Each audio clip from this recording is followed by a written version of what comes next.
Um, Actually, wala siyang set na itong may template lang, pero anong mangyayari. Probably, ang isang pinaka-importante na inisip ko talaga ako, coming from me, knowing each one of you, and I think I have relations with each one of you, that healing comes only from grace. And I think what Father shared, kasi actually half day lang naman yung sharing ni Father, no time. So nung nag-share siya kahapon, yun lang yung time na ang dami niyang share, but we did not have the time because of the travel. Pero it would have been more meaningful, totoo naman yun sa gabi. No? Pero we also have that, kailangan din natin kumanta at sumayaw. At the same time, yung second part, it's not just simply having games. It's really looking at ourselves with others in communion and mission. So that was really how the program was conceived. The details, hindi namin alam kung ano mangyayari. And it's a beautiful outcome. So just imagine kung nandun, tama siya, no? Na nandito lahat. Kasi marami pang mga hinire ko for part-time na hindi nyo pa namin. Diba? So, ang sinabi ko kay Grace na tingnan natin kung may pera pa tayo for another GA na on-site. On-site. Isang isi-share ko sa inyo, no? Because the university have a lot of challenges to us. A lot of requirements because of ASCSD. And I don't want, kasi iba-ibang style ang mga departments. And I don't want to just go into demanding and extracting from you without really making the foundation and the house or the tree or the roots. Kasi doon tayo naghuhugot eh. Diba? Huhugutin natin yung juices ng lahat ng nutrients na dala-dala natin isa't isa para bumuo ng bagong DMO for the next years. Kasi whether we like it or we don't, 50 years ng university, we really just have to change. And we can only do the change together. Hindi siya individual. Kasi masakit ang change. You know that change management is always, hindi siya positive all the time. Although the outcome is always positive. Pero yung dala-dala natin yung isa't isa, responsible tayo sa isa't isa, accountable tayo sa isa't isa, para saan? Sa ating estudyante. It's really for the students that we do the change. Sometimes, ako din, nabibigatan ako kasi ang feeling ko, minsan, teka muna, parang bakit kami lang? Bakit ako lang at some point, no? When there are conflicts, teacher and student, tapos may conflict, tapos I have to make a very difficult decision. You just imagine how the prayer, my own prayer life had to be. Balik ako dun sa roots ko. Kasi kahit anong sabihin nila from outside, yung external factors na sinasabi ni Father, ang internal ko, ako pa rin manggagaling and I have to transcend it eh. Bahala ka na Lord, ito yung nasa isip ko, pero ikaw na bahala sa iba. So yun ang gusto ko na makita natin together. We cannot really give what we do not have. And Father showed us yesterday, yung goodness should be within eh, so that all our efforts will be good as well. It's not the other way around. So ngayon, for me, nakita ko na go back to our roots.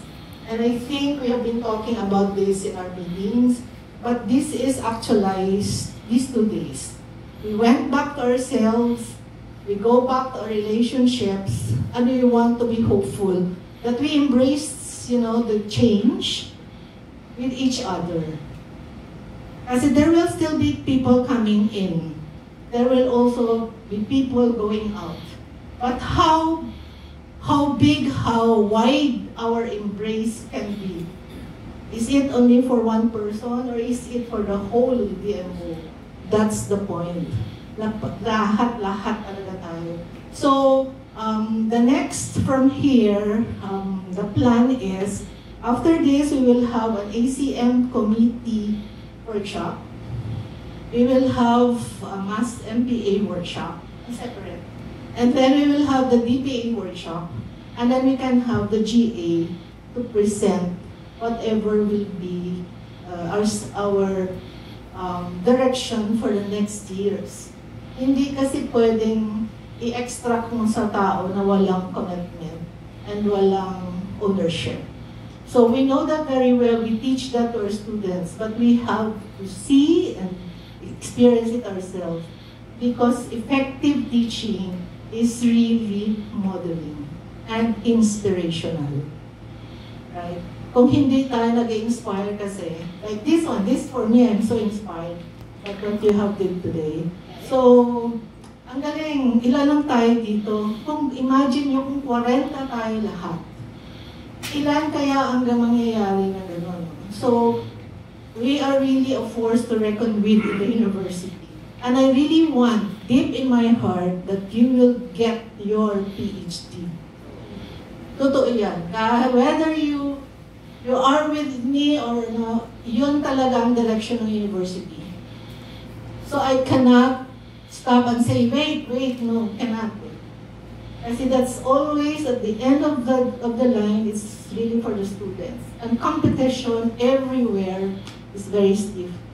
And I hope that you also embrace it to yourself. No? Pray over this, you pray with each other, we pray for one another. Kasi hindi ito madali. There are still decisions that I have to make coming from the top. And I have been praying for the longest time how it will be. So yun yung struggle ng being chair. It's really the decision, despite the ingay sa labas, I have to make a stand. So yun yung importante, yung spiritual foundation. Meron tayong Diyos, yung sinasabi nga ni Adiel, may Diyos tayo. It's not just bridging faith, but it is faith and scholarship. It is really faith in God and scholarship. Kasi otherwise, kung wala yung God na yun, baka yung God, kung ano-ano yung God, maliliit na tayo. So, thank you so much. Mon, thank you so much. Si Dr. Ben, no? Si Grace, si Mitch, si Adiel, for doing all the legwork, and Maricel, for this significant, first step that we will have. This is the first time after the pandemic, right? And there's so many things more, really a lot. Knowing what is happening in the university and the direction, may mga masasakit na mga decisions na galawin talaga. Pero at the end of the day, we also have to look at it from the standpoint of faith. There must be something the Lord is telling us in our own experience and our personal and professional experience. So I pray really for each one of you and for those who are not here that the openness of the mind, the heart, and the behavior will follow later on.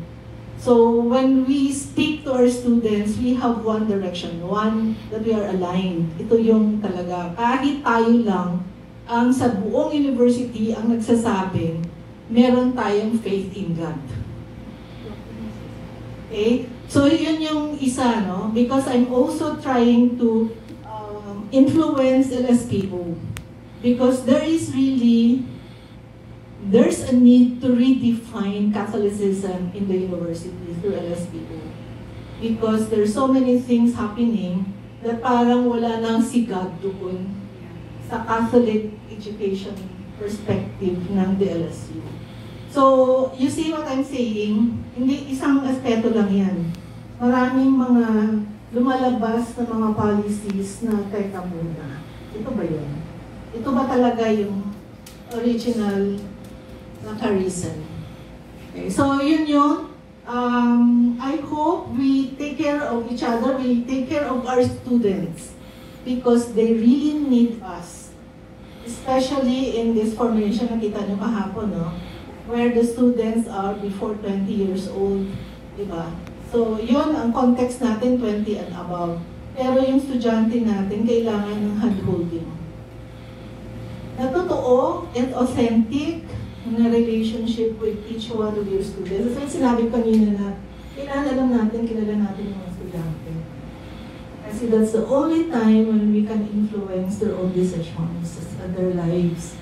Other than that, mahirap. Periphery lang, panglabas lang.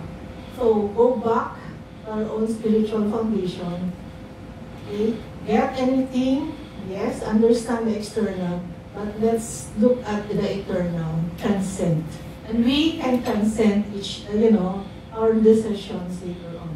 Basta, ako, masaya ako na alam ko may kasama ako dito. Kasama ko kayo, hindi ako nag-iisa, kasama ko sila mo, kasama ko si Maricel, and the rest of the team. Otherwise, mahirap. Kasi the decision from the top, you have to make. You just have to apply it in the unit, the first unit, the university. But I am hopeful and I'm praying that the Lord will give us the grace to withstand all the changes. ASCSB is a very big challenge.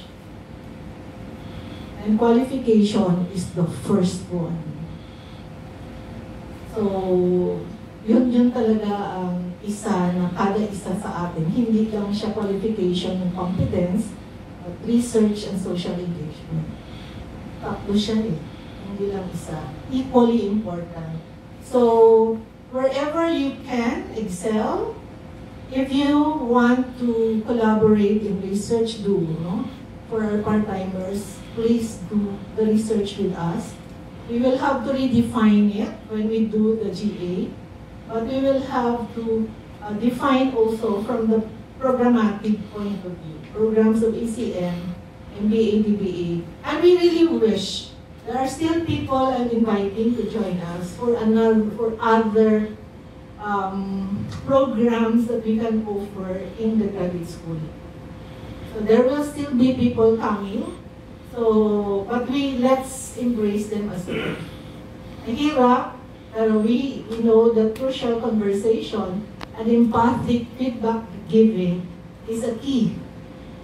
These are key skills that we can also inclusively, share with one another and for those who are coming in. Whether they are full-time or part-time, help me please to take care of each one. Okay, so thank you very much and Ani Mulasal.